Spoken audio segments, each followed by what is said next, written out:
So we've got Anthony Joshua versus Oleksander Usyk.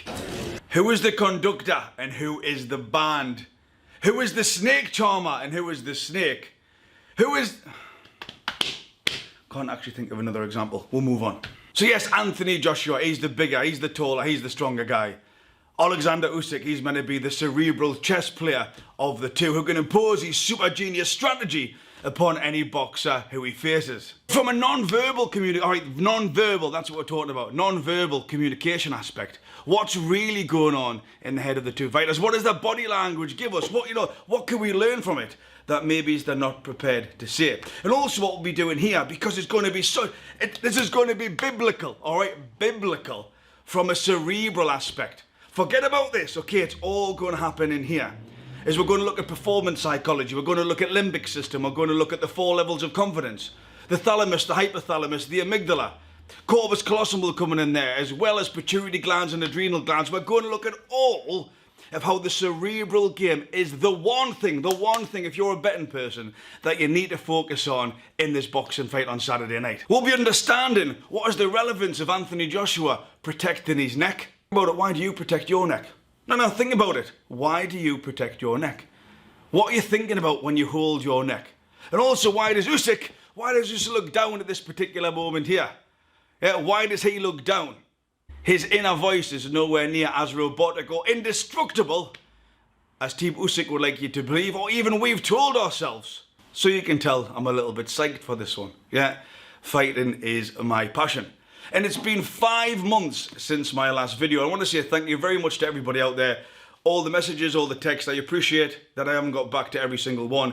But it was nice. But yeah, it's been 5 months, had some personal issues, working through that. And I couldn't really make a video, all right? I couldn't really make a video. That's why we got to 190,000 subscribers so fast here on this channel, is that I need to be the best version of me. You know that, I know that. All right, not only have I got the knowledge, have I got the insight, but it's the delivery, it's the enthusiasm, it's the good looks. All of that is the package about why you enjoy the Believe in Bruce channel. So I didn't want to come half-arsed, all right? I couldn't do it half-arsed. I needed to be the best version of me, and that's what we've got here. It's been a long period, 5 months, but now I am back. I am firing on all cylinders, and I want to apologise to absolutely nobody. The double champ does what the he wants. So again, if you are a subscriber, thank you for the support. Thank you for coming back. I appreciate it. And if you're new to the Believe in Bruce channel, if you're interested in anything to do with performance psychology, body language, anything to do with the head and heart to ultimately help you be a better version of yourself, then subscribe to the channel below, give us a like, and obviously remember to comment. Yeah, comment, like and comment for the algorithm. That's quality. I'm at 190,000 now. I am going for the 200,000. If you can help me get to the 200,000 mark, my kids would think I am so cool. So yeah, I've had a break, but now I'm back, and I thought the Joshua-Usyk fight would be a nice way of just easing myself back in. Yeah, easing myself back into the hot seat here and sharing my knowledge, opinions, angles that I'm coming from, so that you can have a look. And also remember to comment below so I can hear about your opinions as well. Don't just say, oh, Joshua's going away now. Tell us why. Yeah, tell us what data you are working on. You know I love the data. And this is, for me, such a truly fascinating fight. It's such a one that happens in the cerebral, in this ethereal thing that we generally don't pay attention to. We look at the physique of Joshua. Again, listen to the commentators. Look at the physique of Joshua, how lean he looks. Yeah, look at Oleksander Usyk, how he's put 10 to 12 pounds on, etc. No, although there's a bit, all right, there's a bit going on, no one's really talking about the cerebral game. And this, for me, is why I'm fascinated by it. This, for me, is why I'm psychologically and physiologically aroused by what's going to happen here. And I'm going to explain why. First of all, let's get into your head. All right, just stop. Take a breath. Let's get into your head. I want you to reflect on you here. I want you to understand how you see the world, feel about the world, think about the world. The emotional inferences, the heuristic shortcuts, the cognitive biases that you place out there, all right? Call it distance psychology, if you will. But to truly get into this fight, what we've got to look at is our own cognitive shortcuts, the narratives that we are playing inside our own head. Just ask yourself now, what stories are you telling yourself about AJ? Come on, no, stop. What stories are you telling yourself about AJ in relation to his capabilities to beat Usyk? And are you basing your opinions on fact or fictions? Fact or fictions? And let's flip that. What stories are you telling yourself about Oleksander Usyk? And again, ask yourself, are you basing your opinions on fact or fiction? You know I talk about the data all the time. Yeah, that's why when I've made my calls, and I've got a pretty good call rate about the fights, is that you're never going to know who's going to win, all right? It's impossible to know that. Although I'm pretty good. But what I'm saying is, if you have to make a choice, if you're going to put a bet on, if you're going to put your opinion out there, why on earth would you do it on emotion rather than the data that's available, all right? It just doesn't make any sense. So it's the data that's going to be key here, right? And you've got to be fair and balanced, because literally anything you could throw against AJ, you could put against Usyk as well. You know, AJ's never fought anybody like Usyk. Okay, correct. Usyk's never fought anybody like AJ. Yeah, so this is what makes him a total pick and fight, all right? Which is why we've got to go that little bit deeper.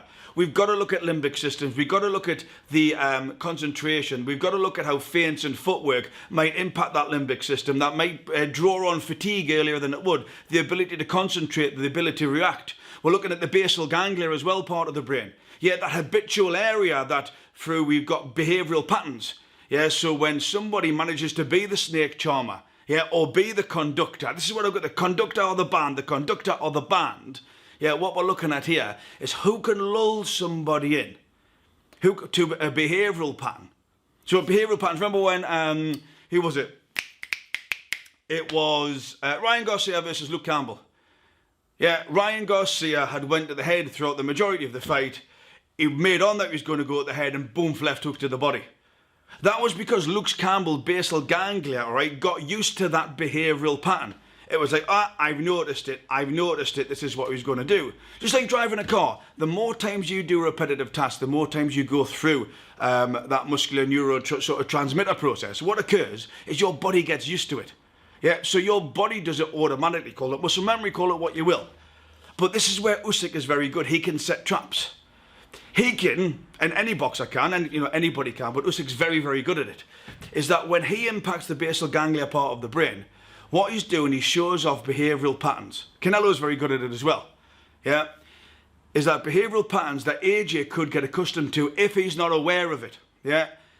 And what happens there is when he adopts a behavioural pattern, just like Luke Campbell and Ryan Garcia, is that then Usyk can switch it up. And if you're not aware, if you're not focused, if you haven't got that prefrontal cortex or the tension, if the limbic system's not firing, okay, and you can't react, or you go to where the basal ganglia takes over, it says he's going to go down to the body and he comes to the head, that's where Usyk can be very effective here. Yeah, very effective. Very, very cerebral fighter. Also, I want to cover the ability to concentrate under pressure. The ability to concentrate whilst fatigued. And I'm sure I've seen something on Anthony Joshua's Instagram where he's mentioned this before about, you know, coping with mental pressure or the ability to think under pressure whilst fatigued as well. Because this is what Usyk can do. This is what Usyk has done. He's imposed his will. He's imposed his will on many of his previous opponents. Where every time you feint or move, different parts of the brain, the corpus callosum, the amygdala, the pituitary glands, sorry, not the pituitary glands, but part of that limbic system, the movement system, the awareness system that we've got to adopt, especially in what the context we're talking about, a boxing match. Yeah, that allows us to react, but it also takes energy.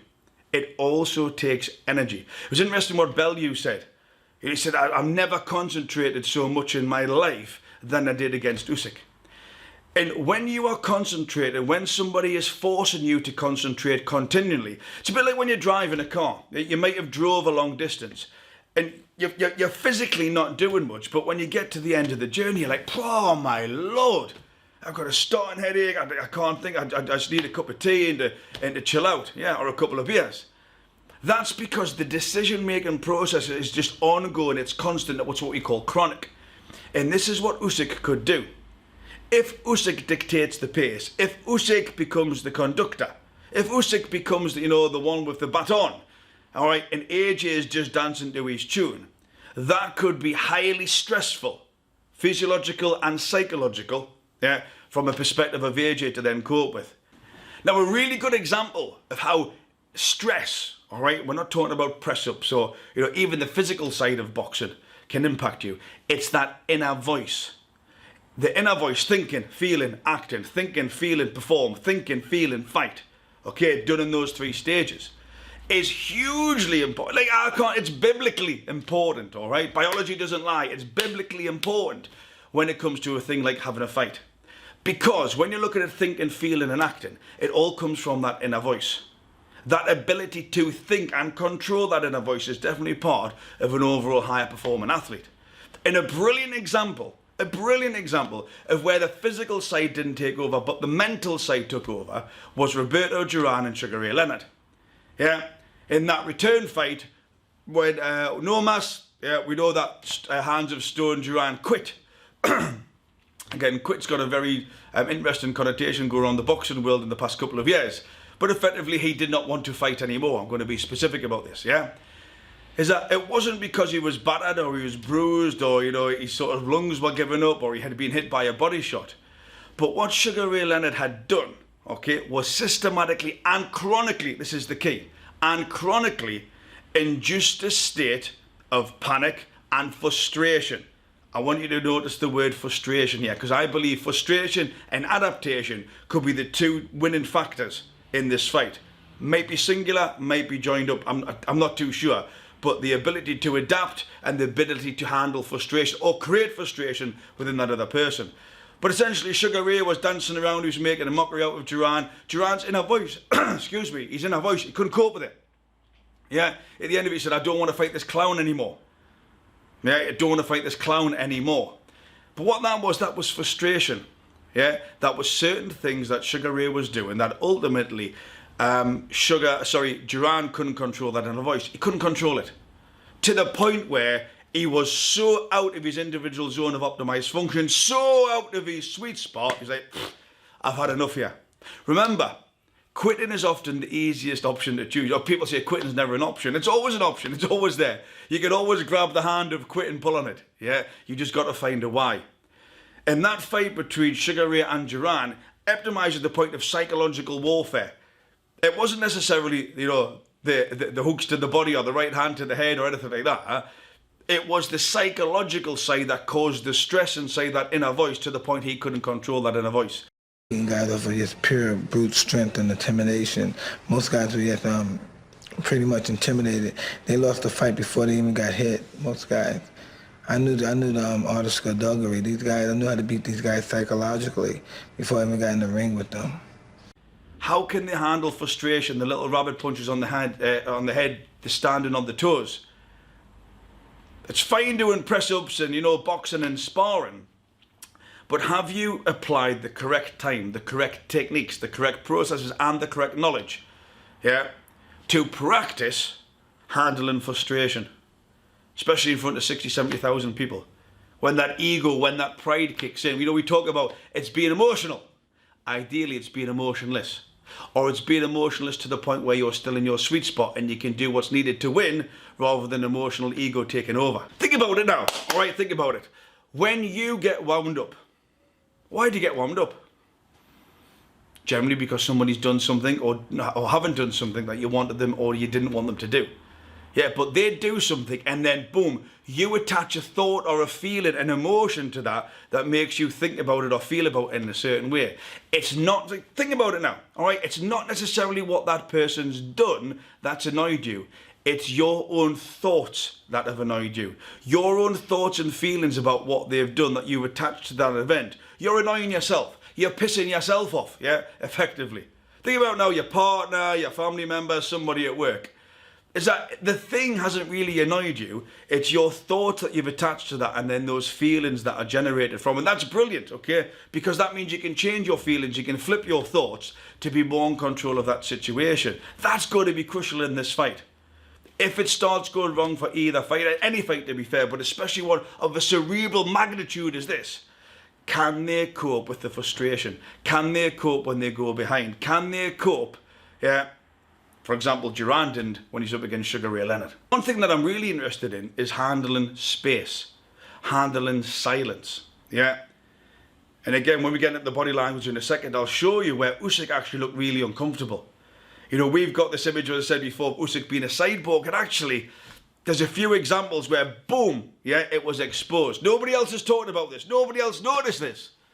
But nobody else is believing Bruce.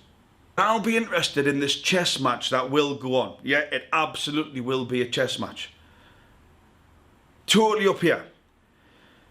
Is that I want to see who stands off who, and I want to see who follows who. Who can pull the other one in? Because who can pull the other one in is dictating the other one's behaviours. Who can pull that other person in? You know, it might get to a stage where both are standing off. Yeah, it could be actually quite boring at points of the fight. And then the crowd will start booing. Does that external stimuli impact the fighters, where they leave the tactics behind in order to please the crowd or to take the, you know, that egocentric type behaviour away from them? Who can stand off and who starts following who? That's going to be key. Key. If it's not part of the tactics, all right, key to who is the conductor and who is the band. It's a bit like sales. Yeah, he or she who talks first loses. Yeah, that old adage that some of you might have heard. Like, get used to handling the silence. Get used to handling that space. Get used to standing still and doing nothing. Try it next time you're in a shop. Go in. I do it with some of the people that I work with. Yeah, get them to pick you pick a chocolate bar up and say, I want this for 10 pence. Now, obviously, the shopkeeper's going to say no. Control that inner voice. I want this for 10 pence. And do it 2 or 3 times. Yeah, and then pay full whack, and you know, you don't have to explain what you're doing. But what you're doing is you're getting used to controlling that screaming inner voice, that voice of self-doubt. You'll have experienced it now. Oh no, don't try it, you're no good, you'll quit, someone else is better, they will laugh at you. Bollocks! Alright? Put yourself in the dark places where the bad thing lives in order, alright, to control those bad things, in order to control those bad thoughts. Your thoughts are self-generated, therefore you can control them, therefore you can change them. So let's actually get to the press conference itself. All right, the press conference. Again, we've got an image of AJ. Is it based on fact or fiction? We've got an image of Usyk. Is it based on fact or fiction? Yeah, is it based on fact or fiction? We're just not too sure. But when it comes to Usyk, okay, the first gap, all right, the first gap, that's what I said, nobody's noticed it, nobody's talking about it, we still think he's a cyborg, is the very first question. All right, Eddie Hearn asked him a question about, you know, is this the biggest, you know, fight night of your career, or where do you go from here, or well, whatever it is. Like, but, you know, it's just a normal question that you'd expect in a press conference. And what Usyk does, do not let his laughter fool you, do not let his suit fool you. Usyk is one controlling geezer, all right? And that's not bad. That's needed, especially at elite levels, all right? You need to dictate, you need to be in control, or at least have part of that as your strategic input. But what we do then see is Usyk's inner voice, okay, is breakable. It is not cyborg-like, it is not robotic-like, it is breakable, because what he does is he gives a very short, terse answer about we could do better. Whatever it is, it's a short answer, and it is designed to control the space. Usyk's very good at controlling the space. But then you see Usyk actually feel embarrassed because he knows he wants to give a bigger answer, or there's an expectation to give a bigger answer, and what we see is he looks down and he protects his neck. Олександре, отже, ви досягли дуже багато в вашій кар'єрі, і дуже важко ще сказати, що ще можна зробити. Та ще багато чого можна зробити. You can do a lot more.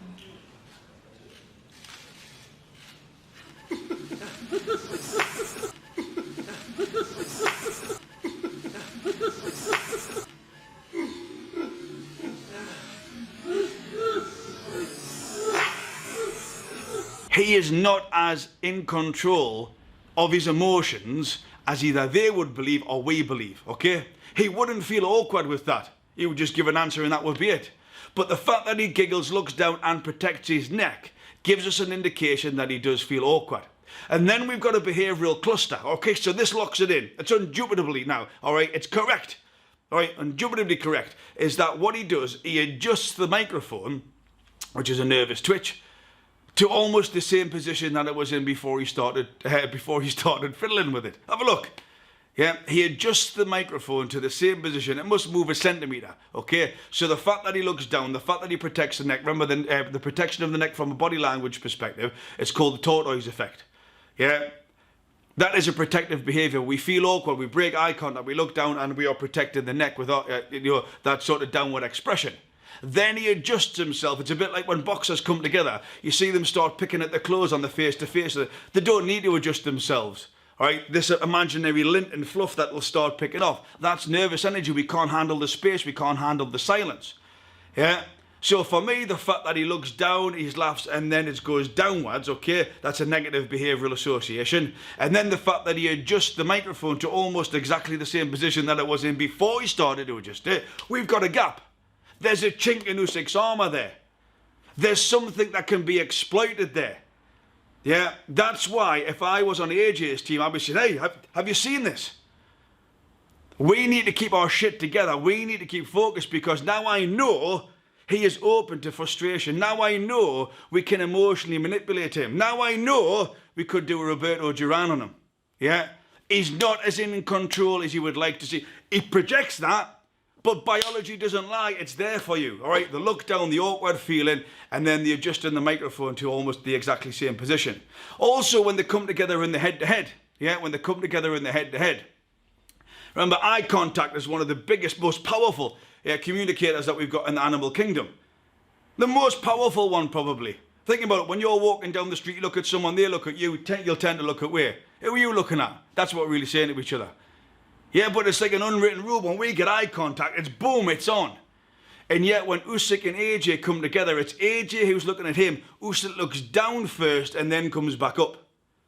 In that split second of looking down and then coming back up, yeah, again, that's a chink in his armour. He is not as emotionally in control as he would like to portray. I'd be ripping that apart. But then obviously we've got AJ as well. Now, admittedly, it was a very short press conference. There was only about 2 or 3 questions that were asked between each fighter. Yeah, it wasn't the best. But what you've got with AJ is when Eddie Hearn starts talking about the past 3 years we're back in stadiums, you'll see there's a behavioural cluster of 2 things what AJ starts to do. He starts to soothe his neck.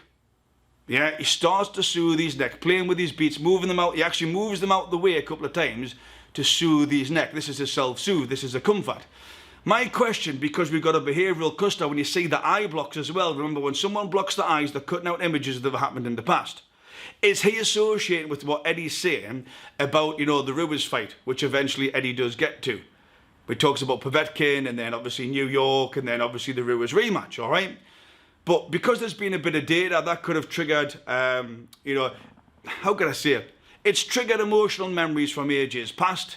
That is negative, which is why you get the self-soothe. Is it the Ruiz fight he's thinking? Is it actually, Usyk's a smaller guy like Ruiz? We've got no idea, but definitely you've got a self-soothe and then you've got the eye blocks there, which is 2 things that's locked in. So there is some type of negative emotion in that particular moment that has presented itself.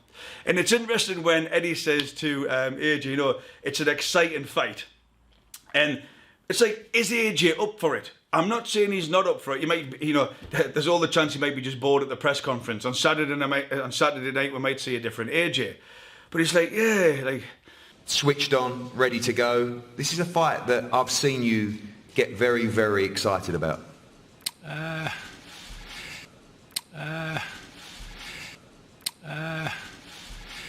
Yeah, is this an exciting fight? Or why am I up for this exciting fight? Like he even says, it's like he's thinking about it. Now I don't know whether that trigger by Eddie and he has thought about the Ruiz fight, his mind's still there and he's trying to bring himself back into the press conference, into the present. Yeah.